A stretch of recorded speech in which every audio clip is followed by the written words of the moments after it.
Jumping into the exclusives is a little tricky. There's a ton of them. We're going to start with the single pack exclusives and move on. First up, Marvel Unlimited Captain Marvel. She's in a variation of her costume, repaint of the Odin Wave figure. Very simple. Not much to say. I don't have it. Moving along. Next up is the Walmart exclusive Black Panther, which is this Black Panther, which is from the Hit Monkey Wave. Repainted all black and given a cape and a repaint of Kraven's spear.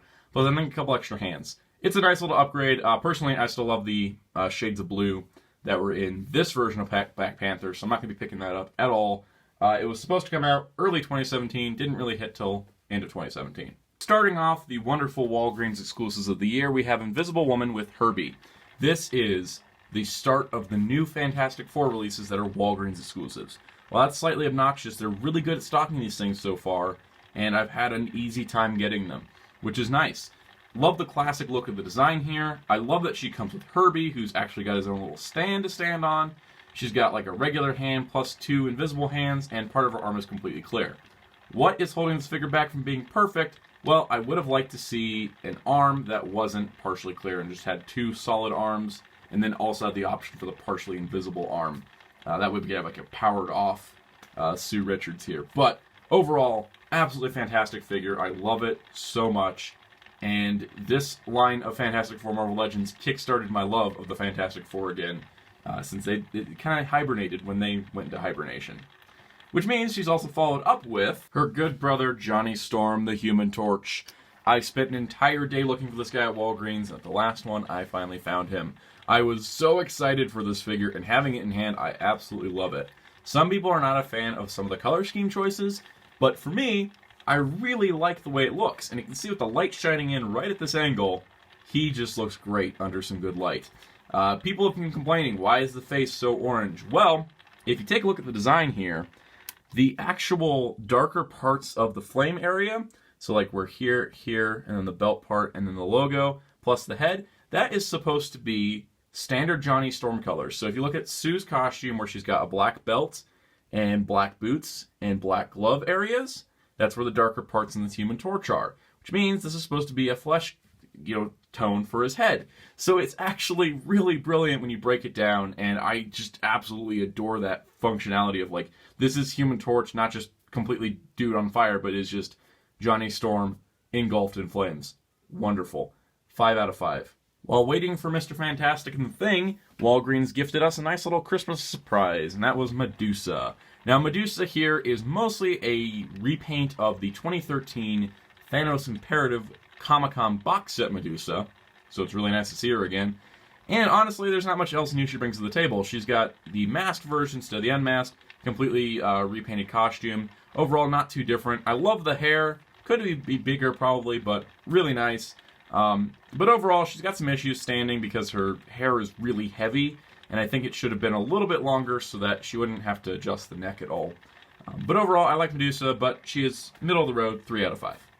Here we have the Toys R Us exclusive Evolution of Groot. This is technically a 3-pack, as it includes 2 little figures and a big Groot. I think the only problem with this is that it's kind of a slap in the face to the people that collected the original Groot, because you had to get a Build-A-Figure, and then like 3 years later, they're like, hey, here it is for $20, with a better head sculpt, more accurate color scheme, plus you get the potted Groot and the little baby Groot without the Ravager's costume, which is kind of important because I feel like looked like this more in Guardians 2. Overall, it's a nice set, and I do like having it, but it is a lot of reused parts and a couple little new minifigures, so 3 out of 5. We'll use this time to discuss HasCon exclusive X-Force Deadpool, as well as GameStop exclusive Back in Black Deadpool. One is the X-Force costume that I know a lot of people want. That's a nice little repaint of this Deadpool. The other is a mismatch of parts to make the symbiote suit Deadpool that we saw in the Back in Black miniseries.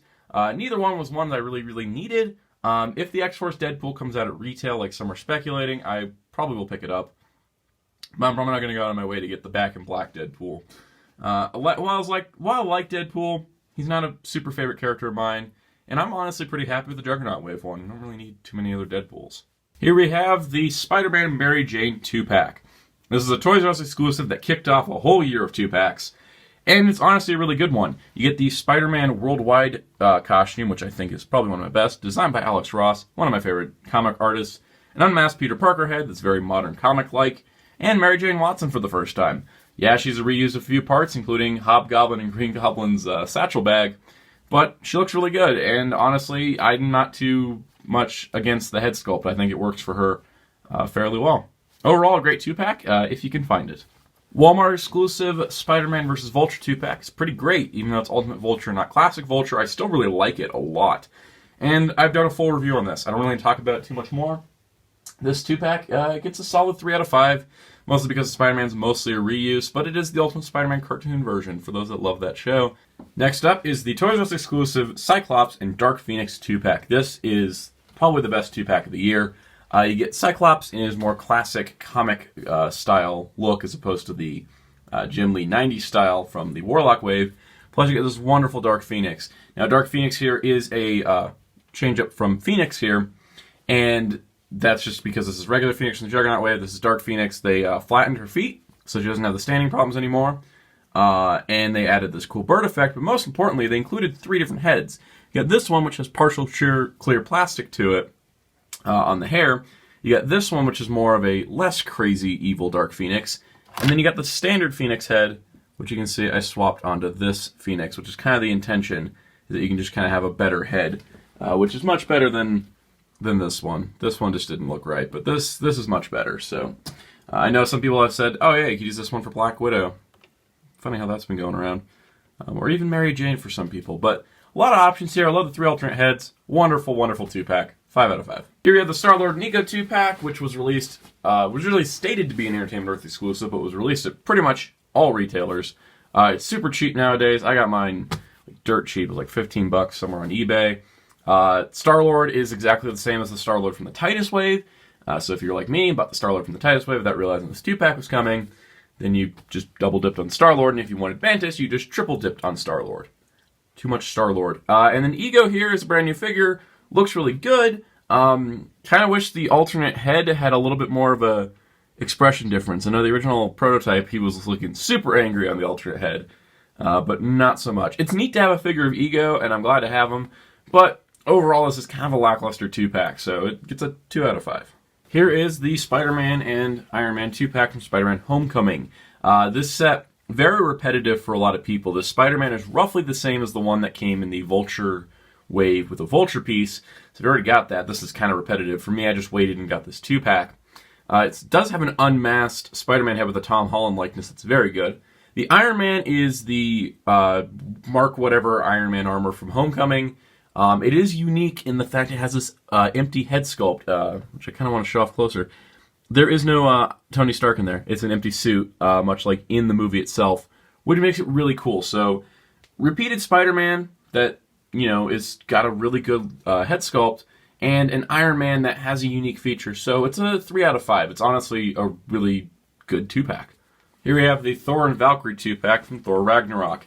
This features the unhelmeted, ungladiator armored Thor from the end of the movie, plus a cool lightning effect, Heimdall's sword, and then, of course, Valkyrie, who's a completely new figure. So if you want to finish your team of characters from Ragnarok, this is definitely an essential 2-pack.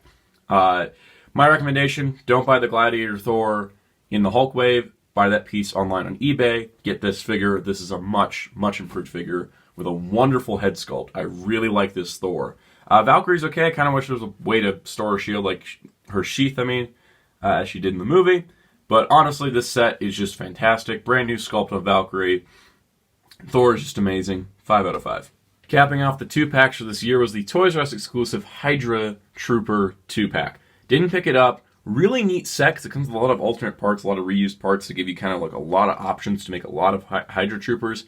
Problem is, I've never seen it retail at my Toys R Us, and I'm not really tracking it down online because I don't have much of a Hydra display. I don't even have a Red Skull, to be honest. So it wasn't something I really needed, but it looked really, really cool. So starting in the multi-packs, there was a San Diego Comic-Con exclusive Battle of Asgard set. It was a 5-pack, looked really cool. Personally, didn't have much attachment to like Boar or Malekith or anything like that, so I didn't really feel like I wanted to track it down too much. So I didn't try to get it off Hasbro Toy Shop, but I did think it was cool. No personal review on it. The figure I wanted the most out of that was Jane Foster Thor, who was released in the Ragnarok wave, so it all worked out for me in the end. So here we have the A-Force 6-pack. This was released around San Diego Comic-Con as a Toys R Us exclusive, so it was at the convention and in stores.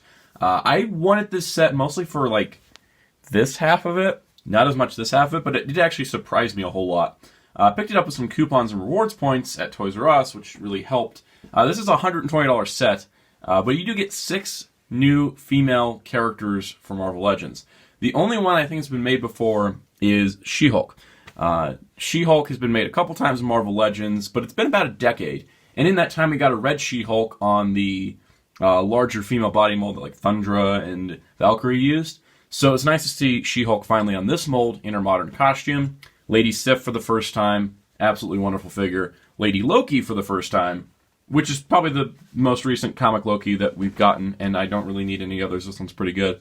Monica Rambeau, I don't know much about this character. I know she was Polaris for a while. Kind of wish she had a couple accessories, but still a decent figure. Elsa Bloodstone, kind of an interesting character design. My dad really likes this figure, so I gave it to him. And Singularity here is cool because she's all clear plastic. Other than that, don't really know a whole lot about this half. This half I was super hardcore into getting. This half not as much, which kind of leads me to being, it's a good pack. It's a really solid pack. It's a good 4 out of 5 for the whole set. Personally, I only wanted half of it, but the other half I got, not anything that I'm really complaining about. Here we have the final release of Marvel Legends 2017 that we'll be talking about today, which is the Defenders 4-pack. This includes a new repainted Daredevil based on the Hobgoblin Wave mold. Really love this figure. This is the color scheme I really like on Daredevil, and I'm glad to finally have a Marvel Legend of it. We have an Iron Fist here who's a repaint of the Dormammu Wave figure. This one, definitely not going to be replacing my Iron Fist, but I like Iron Fist enough that this was cool. We have the brand new Jessica Jones figure here, which is basically the female standard female body with a repainted silk head, which works beautifully. It looks wonderfully like Jessica Jones. And then Luke Cage. Luke Cage is a minor retool and repaint of the, which one was it? The San Diego Comic-Con Thunderbolts box set, Luke Cage. And I love the fact that they got him re-released. Made this set totally worth it for me. Amazon exclusive set. It was $80. It's been dropping in price ever since. I picked it up day one, and I really love it. So I'm going to give it a 4 out of 5. The only detractors it has is that Iron Fist is just not bringing anything new to the table. The Daredevil replaces my current Daredevil. Luke Cage and Jessica Jones add to my display. That Iron Fist just doesn't do much for me. He just kind of chills out in the desk now. That's all he's good for. So that comes to the end of 2017 6-inch Marvel Legends. Guess I should have said at the beginning, I didn't cover any of the 4-inch Marvel Legends / Marvel Universe or the 12-inch. I only bought one of those, which is the Hulk, who was amazing. And I'm super glad it got on sale because $75 is a lot to swallow. Overall, though, Marvel Legends had a fantastic year.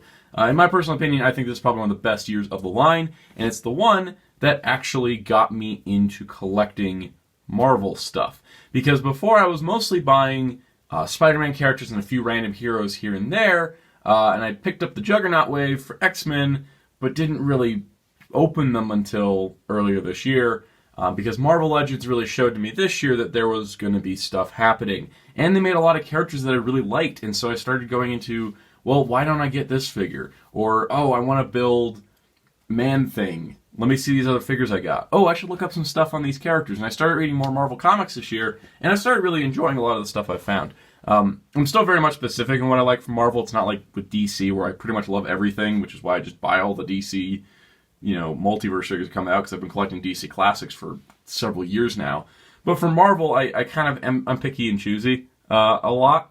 But this year I actually opened it up, and I was like, you know what, I could have an Avengers display. I'm not a huge fan of the Avengers or the X-Men particularly. I think I like the X-Men more, but I just opened up that idea, like, what if I did that? And then Fantastic Four Marvel Legends kind of reminded me why I love the Fantastic Four. It kind of put me in this deep dive of Fantastic Four comics that I'm still going through right now.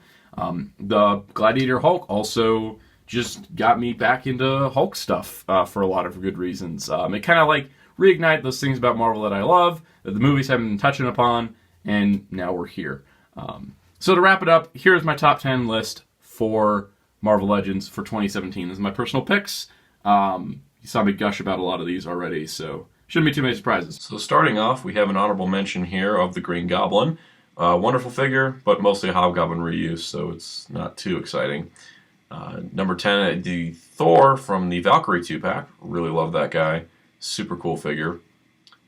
Number 9 would be Gamora. Really, really nice. Number 8, Dark Phoenix. Perfect. Number 7 is Moon Knight, who is just awesome. Number 6 is Gladiator Hulk. Number 5 is Ares. Number 4 is Star-Lord. Number 3 is the Vulture.